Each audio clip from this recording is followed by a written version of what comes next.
먼저 3절을 보시면 공의와 정의를 행하는 것은 제사 드리는 것보다 여호와께서 기쁘게 여기시느니라 라고 말하고 있습니다. 당시 이스라엘에게 있어서 제사는 하나님과의 관계에 있어서 가장 중요하게 생각되었던 수단이라고 할 수 있습니다. 그런데 오늘 말씀에서 하나님께서는 제사를 드리는 것보다 공의와 정의를 행하는 것을 기쁘게 여기신다라고 말하고 있습니다. 여기서 정의는 비난받을 만한 행동을 하지 않고 의롭게 사는 것을 말합니다. 또한 공의는 합법적인 판결을 통해 억울한 일이 없게 하는 제도적, 사법적인 것을 말합니다. 좀 더 이해하기 쉽게 말씀드린다면 정의와 공의를 행한다는 것은 우리가 살아가는 삶의 자리에서 바르게 살아가는 것을 의미하는 것입니다. 메시지 성경에는 이 말씀을 이렇게 말하고 있습니다. 하나님 앞에서 깨끗하게 살고 이웃에게 정의롭게 행하는 것은 하나님은 이 두 가지를 종교의식보다 훨씬 중요하게 보신다라고 말하고 있습니다. 오늘 본문 3절의 말씀의 의미는 하나님께서 예배를 중요하게 생각하지 않는다라는 것이 아닙니다. 여러분, 예배는 하나님을 경외함으로써 하나님의 마음을 알아가고 하나님을 닮아가는 것에 의미가 있습니다. 여러분, 하나님은 공의의 하나님이시고 정의의 하나님이십니다. 즉 공의와 정의의 하나님이라는 것은 정의와 공의는 하나님의 속성이라는 것입니다. 하나님께서는 예배 형식이나 의식이 먼저가 아니라 예배 결과물이 삶으로 살아내고 있는 것이 더 중요하다고 말씀하고 있는 것입니다. 오늘 저와 여러분이 주일이 되면 예배당에 나와 예배를 드리고 또 이렇게 새벽을 통해 예배를 드리는 것으로 예배를 다 드렸다라는 그런 마음이 아니라 삶을 통해서 하나님이 기뻐하시는 예배자의 삶을 살아내야 한다는 것입니다. 오늘 말씀의 5절을 또 보시면 이런 말씀이 나옵니다. 부지런한 자의 경영은 풍부함에 이를 것이나 조급한 자는 궁핍함에 이를 따름이니라. 여러분, 부지런에 반대되는 개념은 게으름입니다. 그런데 오늘 본문에서는 이 부지런한 자와 조급한 자를 비교하고 있습니다. 여러분, 이 부지런한 자와 조급한 자의 차이는 지혜에 있다고 볼 수 있습니다. 여러분, 지혜가 있는 자는 부지런함이 있습니다. 그래서 지혜 있는 자는 풍부함을 누릴 수 있다는 것입니다. 하지만 지혜가 없는 자는 조급함이 있다는 것입니다. 그래서 지혜가 없는 자는 궁핍할 것이라는 것입니다. 여러분, 성경에서 말하는 지혜는 하나님을 알아가는 것입니다.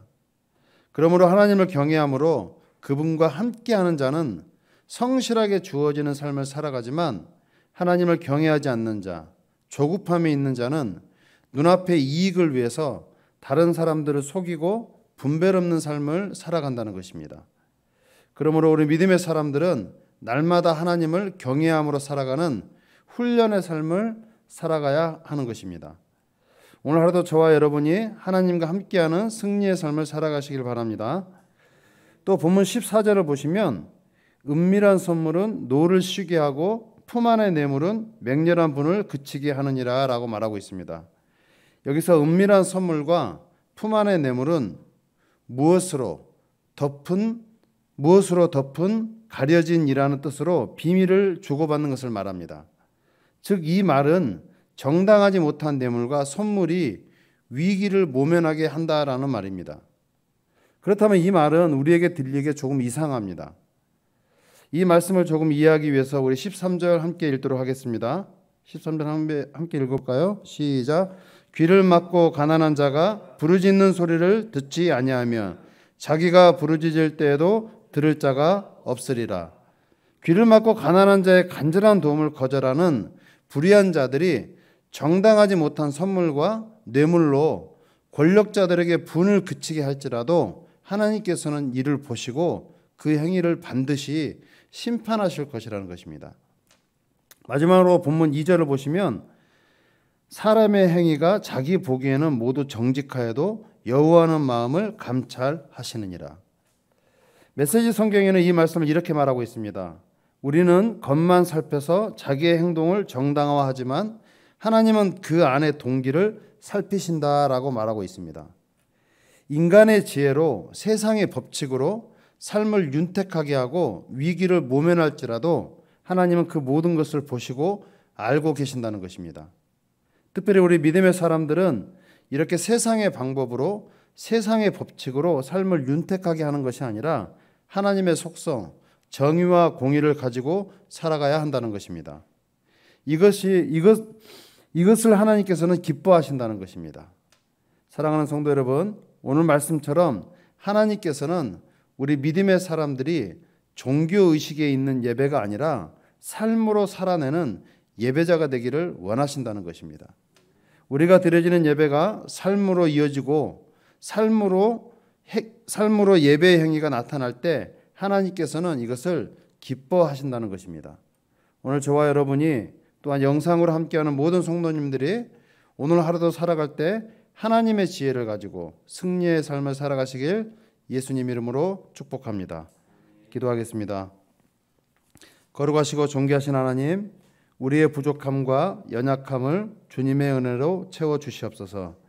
우리가 하나님을 바라보고 알아가는 예배자의 삶을 살아갈 때 종교의식에 의존하는 삶이 아니라 온전히 하나님의 성품을 닮아가는 예배자의 삶을 살게 하시고 세상의 불의와 타협하지 않고 승리하는 삶을 살게 하옵소서. 하나님이 기뻐하시는 삶을 살게 하시고 그 기쁨이 이웃에게 흘러가는 은혜가 있게 하옵소서. 특별히 한 주 동안 하나님 정성을 다해 하나님 앞에 예물을 올려드립니다. 이 예물을 통해서 하나님의 구원사에게 쓰임받기를 원하오니 하나님 축복하시고 인도하여 주시옵소서.